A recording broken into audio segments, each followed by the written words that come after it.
Como melhorar a comunicação de maneira efetiva nesse vídeo. Já aconteceu com você ter a sensação que às vezes as pessoas não entendem o que você quer dizer? Ou às vezes pior, você mesmo percebe que você quer passar alguma informação, você quer passar alguma ideia e de alguma maneira aquilo se perde, principalmente se você for líder. Esse vídeo vai abordar sobre isso. Então, se você gosta de assuntos sobre liderança, comunicação, empresariado, já segue esse canal para receber semanalmente um conteúdo novo que pode te ajudar no dia a dia e na prática. Meu nome é Eric Rolf, há mais de 7 anos eu ajudo centenas de empresários no desenvolvimento estratégico e emocional, e há 2 anos, através do NextView, a gente ajuda empresários no movimento coletivo para que eles possam dobrar a velocidade do crescimento. Esse projeto aqui no YouTube é para trazer conteúdo que durante muito tempo foi reservado aos meus mentorados e agora podem te ajudar na prática. Falar sobre comunicação é uma coisa extremamente profunda e existem várias vertentes, várias filosofias. E a minha ideia aqui é trazer alguma coisa que possa ajudar basicamente qualquer pessoa em qualquer nível a dar um passo, pelo menos, na melhora da comunicação. A primeira coisa que eu quero alinhar com vocês é um conceito simples de que comunicação está muito ligado aos nossos modelos e repertórios. Como assim modelos e repertórios? Vamos pegar um exemplo musical. Pensa num instrumento que você goste, por exemplo, guitarra. Pode ser violão, bateria, não importa. Quando a gente pensa num instrumento, talvez a gente tenha alguém que seja modelo dentro desse instrumento, pegando a guitarra aqui. A gente tem o Jimi Hendrix, a gente tem o Slash, do Guns N' Roses, que são pessoas que tocam muito bem e eles são modelos. Eles inspiram as pessoas e muitas vezes a gente vai falar assim, nossa, como eu gostaria de tocar como fulano, como ciclano. Quando a gente fala de comunicação, a gente também vai ter modelos, mas muitas vezes eles não são modelos famosos, eles são pessoas que participaram diretamente da nossa criação, principalmente pais, avós, tios, irmãos, primeiros relacionamentos e chefes. Agora a gente vai para o repertório, que é o quê? Que é a capacidade de reproduzir aquilo que a gente aprendeu majoritariamente por modelos. Ah, mas Eric, eu posso ser meu próprio modelo e me desenvolver? Pode. Porém, é necessário muito mais esforço, curiosidade e disposição para que você teste várias coisas e tentar. De novo, no exemplo musical, você pode aprender a tocar sozinho? Pode. Mas quanto tempo você vai aprender a conseguir acertar um acorde sem nenhuma ajuda? Agora, se você assistir um vídeo tutorial aqui no YouTube, por exemplo, você já vai ter um modelo e você vai acelerar demais. Quando você consegue reproduzir o acorde, você está ampliando o seu repertório. Eric, mas por que você está falando sobre isso? Porque normalmente as pessoas reproduzem os modelos que fizeram parte nas primeiras infâncias. Então, dando um passo para trás, analisa a sua história de vida aí. Quem foram os seus principais modelos? Alguém já falou? Nossa, você fala igualzinho fulano, ciclano, pai, mãe, tio, irmão, não importa. Então vamos analisar. Na sua primeira infância emocional, que é do 0 aos 7 anos, é quando a gente absorve o mundo com base nas pessoas que participaram na nossa criação. Então, se as pessoas brigavam, gritavam, eram carinhosas, eram cultas, eram pouco cultas, tudo isso vai estar absorvido de maneira direta no nosso inconsciente. Depois, na segunda infância, que é dos 7 aos 14, nós vamos ampliar nosso ciclo social, nosso aquário cresce e a gente vai se comparar com os nossos colegas. Então, muitas vezes a gente vai ter ali amigos com outras capacidades, professores, instrutores e assim por diante. Pausa para tirar esse gato maravilhoso daqui.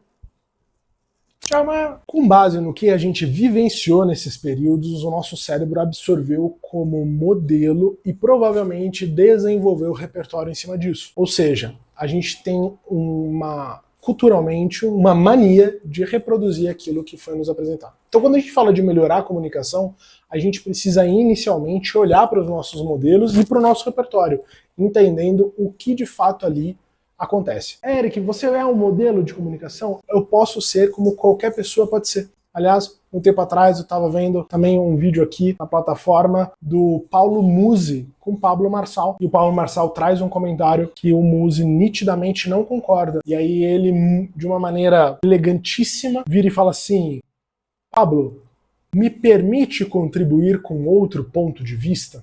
Naquele momento eu pausei o vídeo, eu voltei e eu falei assim, cara, eu preciso trazer isso para o meu repertório. Eu anotei essa frase e eu tentei usar ela no máximo de situações possíveis para, de fato, absorver aquele modelo que foi o Paulo Musi naquela situação. Por isso que a gente escuta muito falar que quem lê muito costuma ter uma boa comunicação. Porque a pessoa está ampliando demais os modelos através dos personagens e das escritas e acaba muitas vezes trazendo isso para o repertório.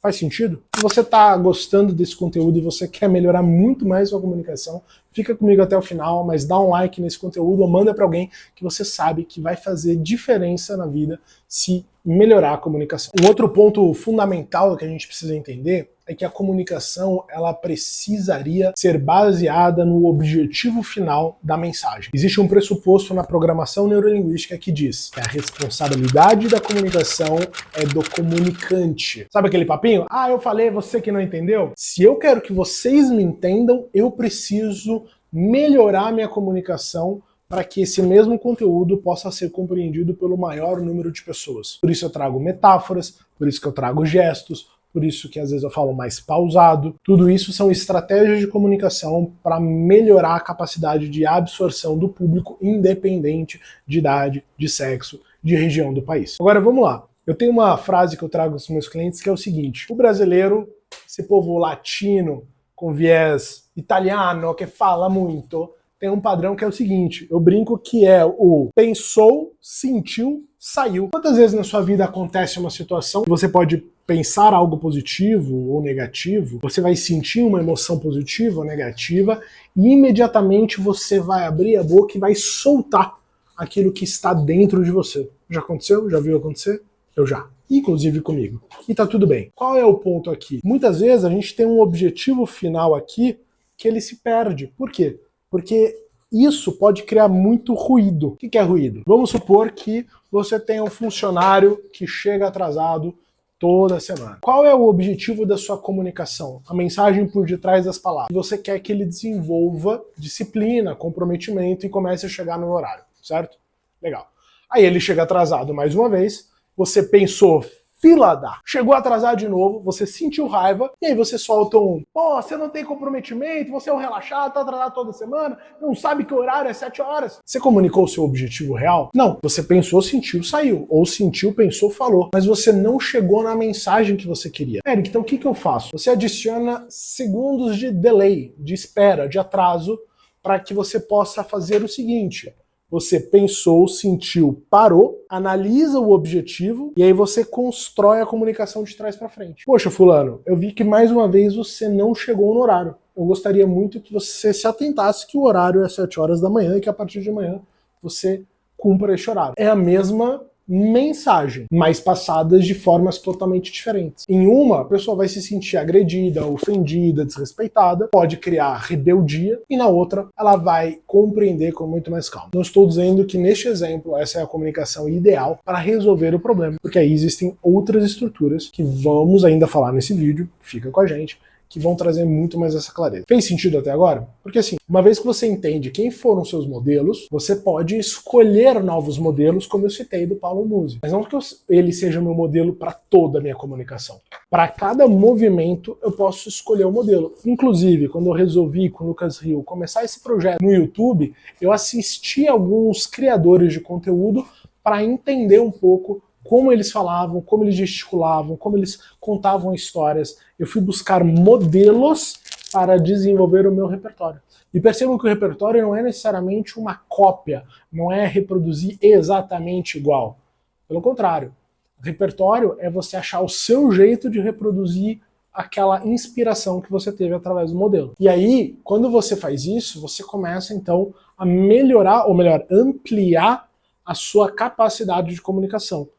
As variações que você consegue trazer. É lógico que quanto mais você treinar, mais você vai ter a habilidade de aumentar isso em diversas situações. Outro dia mesmo eu estava gravando um conteúdo, o Luciano que estava gravando fez uma pergunta, eu peguei e respondi. Ele falou assim: Eric, pode ser um pouquinho menos bom? Eu falei, como assim um pouquinho menos bom? Ele falou, cara, mas você já respondeu tão na lata, tão direto, tão sem pausa, que ficou parecendo um pitch de vendas, uma coisa decorada. Eu falei, mas acabei de inventar a resposta. Ele falou, eu sei, porque você nem sabia a pergunta. Porém, tente ser um pouco menos bom. E aí eu falei, tá, o que você quer? Aí eu fui pro objetivo. Ele, ó, como a estratégia do conteúdo é um vídeo de tanto tempo, para tal público, para tal cenário, é legal que você traga uma comunicação XPTO. Falei, tá bom, entendi. Faz a pergunta de novo. E aí eu mudei completamente meu formato de resposta. Completamente não, né? A mesma mensagem, a mesma entrega, a mesma energia, só que com outra modulação, com outra voz, com outro tom, com outro ritmo. Ele falou, nossa, sensacional, pronto, vamos pra próxima. Significa o quê? Que eu tinha repertórios diferentes para entregar naquele conteúdo. Faz sentido?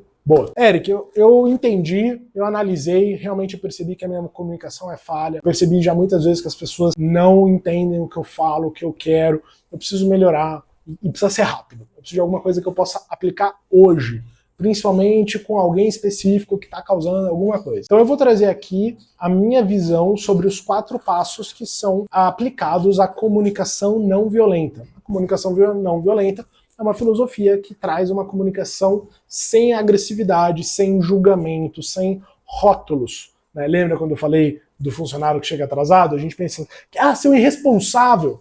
Você está julgando uma característica do caráter dele pelo um comportamento que é chegar atrasado. Então a gente tem que eliminar isso. Só da gente eliminar esse ruído, a gente já vai conseguir melhorar muito. Então, quais são os 4 passos da comunicação não violenta? Minha sugestão, anote, porque você vai escutar e vai falar assim, nossa, que simples, decorei. Pois é, só que a hora que acontecer a bucha, meu amigo, eu garanto que esses 4 passos vão sumir da sua mente, vão se esconder muito bem, e a tendência é que você vai acessar o repertório de mais fácil acesso neurologicamente falando. Ou seja, você vai reproduzir o mesmo padrão. O que você precisa fazer? Você precisa treinar como um instrumento. Se você quiser aprender um instrumento novo, um acorde novo, uma música nova, você precisa treinar até que aquilo se torne a versão principal, a versão que saia mais naturalmente. Beleza? Então vamos lá. Primeiro passo. Fato. O fato é um acontecimento observável. Eu digo que basicamente, se tiver uma câmera captando áudio e vídeo e você mostrar essa gravação para 1000 pessoas, 1000 pessoas serão capazes de descrever o fato do mesmo jeito. E aí eu falo que a cultura brasileira não percebe o quanto ela é julgadora, o quanto ela é crítica, onde muitas vezes a gente, em vez de trazer o fato, a gente traz a nossa interpretação do fato. Segundo, o sentimento ou percepção em relação ao fato. Então aqui eu tô falando de mim, eu não tô falando do outro. Pegando aquele caso do atraso, uma coisa seria realmente falar, você é um irresponsável, você só tá atrasado, você não leva essa empresa a sério. Tudo isso é violento porque está afirmando algo, julgando, rotulando, criticando. Aqui a gente diria assim, ó, fulano, nas últimas 5 semanas você chegou 8 vezes atrasado. Eric, é um fato? Se tiver uma folha de ponto, por exemplo, você consegue provar que é um fato. Não tem como ele falar, não, tá ali, ó, você chegou atrasado. Minha percepção sobre isso é que não ficou claro o horário de chegada, minha percepção é que você não leva a sério, minha percepção é que não... X, né? E a gente vai pro terceiro, que é a necessidade genuína. Se a gente estiver aplicando isso, vamos separar, tá? Se a gente estiver aplicando no ponto de vista pessoal, relacionamentos pessoais, comunicações pessoais, a gente vai falar sobre sentimento e necessidade genuína. Quando a gente leva isso para o mundo empresarial, na minha adaptação, a gente vai falar sobre percepção e a gente vai falar sobre a necessidade do cargo. Por que do cargo, Eric? Porque os cargos têm necessidades de interação, de resultado, de engajamento. E muitas vezes a pessoa só está cobrando algo porque aquele cargo exige. Mas esse é papo para outro vídeo, a gente vai falar sobre isso aí. Então a necessidade, como seu chefe, a nossa necessidade é que todos os funcionários cumpram o horário prometido. E quarto, pedido claro. O pedido claro, ele tem que ser tão observável quanto o fato. Ou seja, tem que ser algo que dê para mensurar. Você fala assim, eu quero que você chegue mais no horário, quero que você atrase menos, não é um pedido claro. Porque se antes ele atrasava meia hora e ele começa a atrasar 10 minutos, ele está atrasando menos. Só que ele não está cumprindo a necessidade. O que é atrasar menos? Né? Então eu preciso que você chegue até 8 horas, até 7 horas. E ele precisa cumprir a necessidade. Eu já vi casos de pessoas estarem em alto estado emocional, seja para raiva ou para tristeza, e descendo, né, chapuletada na pessoa, mas não existia um pedido claro. Não tinha algo que resolvia a necessidade. Então, quando a gente fala de comunicação, a gente precisa também entender o que nós queremos. Qual é o nosso objetivo? O que de fato pode ser feito, mudado, para levar ao resultado desejado. Faz sentido? Então, esses 4 passos, anote fatos, sentimentos ou percepções, necessidade genuína ou necessidade do cargo e o pedido claro para ser mensurável. Sugestão, no começo, se você nunca viu isso na sua vida, defina um fato, não misture, não pegue para lavar roupa suja um monte de situações. Define um, para cada fato uma sequência. E no começo, treine escrever. Por quê? Porque a gente precisa muitas vezes filtrar a nossa comunicação. Nossa comunicação ela é viciada no sentido de que ela vai seguir um padrão, ela vai trazer aquilo que ela está acostumada a trazer, muitas vezes com crítica, com julgamento. Faz sentido. Depois de escrever, você vai treinando o seu cérebro a implementar isso no dia a dia. Hoje, isso acaba sendo tão automático para mim que muitas vezes eu tenho a conversa e depois eu paro e analiso e falo, caramba, eu apliquei e não percebi. Mas porque eu treinei muito, é que nem o instrumento, eu treinei demais. Para a gente acelerar o resultado, é fundamental que a gente observe as nossas comunicações. Uma sugestão é através de gravação. Então, se você participa de reuniões, se você fala, coloca um dia, grava no celular, se escuta falando. Quando você falar com alguém falar que não entendeu ou não te trouxer o resultado, pergunta para a pessoa, o que você entendeu da minha comunicação? Muitas vezes a pessoa já escuta assim, nossa, Eric, você é grosso. Eu falo, em que momento eu falei de maneira grossa? Porque eu preciso entender se talvez eu tivesse um padrão meu que veio lá dos meus modelos e que eu esteja reproduzindo de maneira inconsciente, para mim não é grosseria, mas para outra pessoa é. Em que momento isso acontece? O que eu estou pensando, sentindo, para poder assumir o controle sobre a minha comunicação e não simplesmente projetá-la com base no que o meu pensou, sentiu, saiu, sempre fez. Então questione as pessoas, caso você se sinta à vontade, em alguns casos, para acelerar, aumentar a eficácia ali do processo de você melhorar a sua comunicação. Inclusive, escreva muitas vezes novas formas de trazer a mesma mensagem. Eu quero trazer esse conceito. 3, 4, 5 formas diferentes de você trazer o mesmo conceito.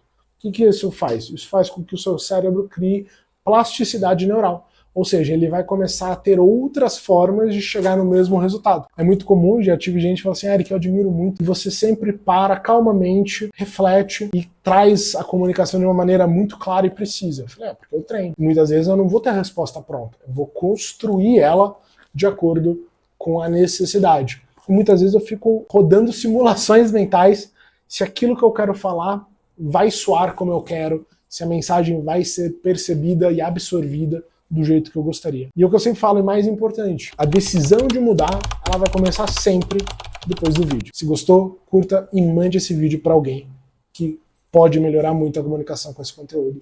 E até a próxima.